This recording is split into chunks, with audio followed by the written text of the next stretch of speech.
This video will talk about the construction of the tail section, and the parts are shown in green in the parts diagram. Okay, I think I'm going to take a bit of a detour here and work on the tail fin area, which is at the back there, just so that I can see how it's going to fit on to the end of this structure here. So I got the two flaps and the bottom piece and then the uprights, and then I'm just going to connect them at the joints with a 1x2 probably. And because this plywood is kind of thin, I think what I'll do is, so I've got some 1x2s, I'll just line them up at the bottom of the slot there and there, and I think I will glue them on. Well, I'll glue them and then staple or nail them or something to hold them in place while the glue dries. And then once that's on, then these have a tab that goes into the slot, and so then that will sit down in there and fasten on to the supporting 1x2. I'll glue that in place also, and then the other piece will go like that, and that creates this tail fin area. And then down at the bottom where it meets the cross piece, I'll also put a 1x2 down there and glue and nail it. Okay, continuing on from before, we will do now that the glue is dried onto the little holding blocks, we will assemble the tail section into one piece. And again, I'm going to glue and then screw it together. The screws are really just temporary to hold the glue. I'm gluing this part because I'm pretty sure it's not going to have to change, whereas some of the rest of it I'm not quite sure, so that's why there's not glue on the other part.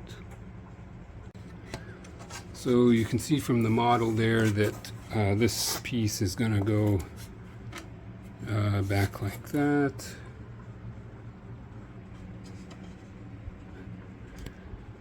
And then the other one will go there, and then the cross pieces.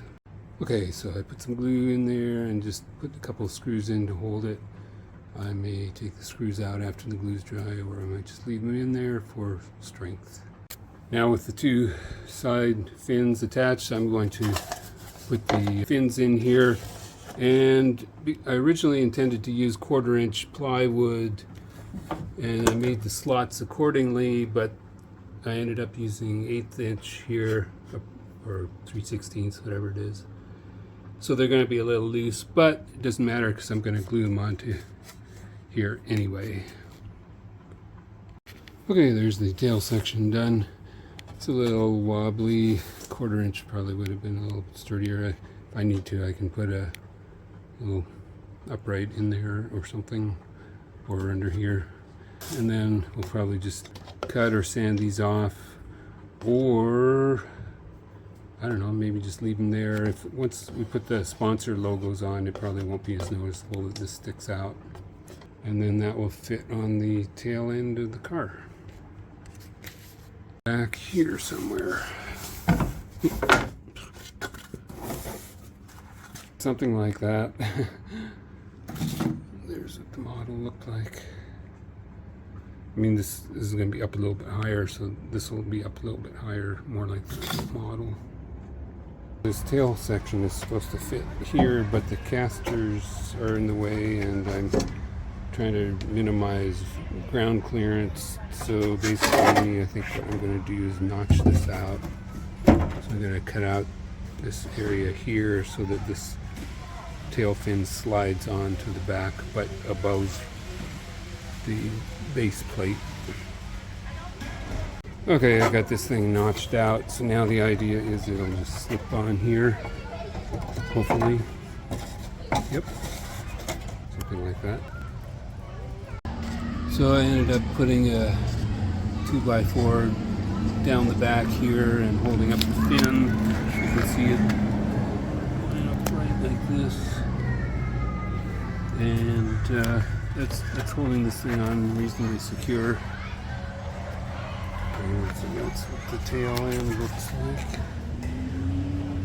This upright here, this 2x4, was originally just being used to hold up, to stabilize this back piece. However, now that I look more closely on Formula One cars, there's actually a structure there, so we could have painted that red to be part of the body.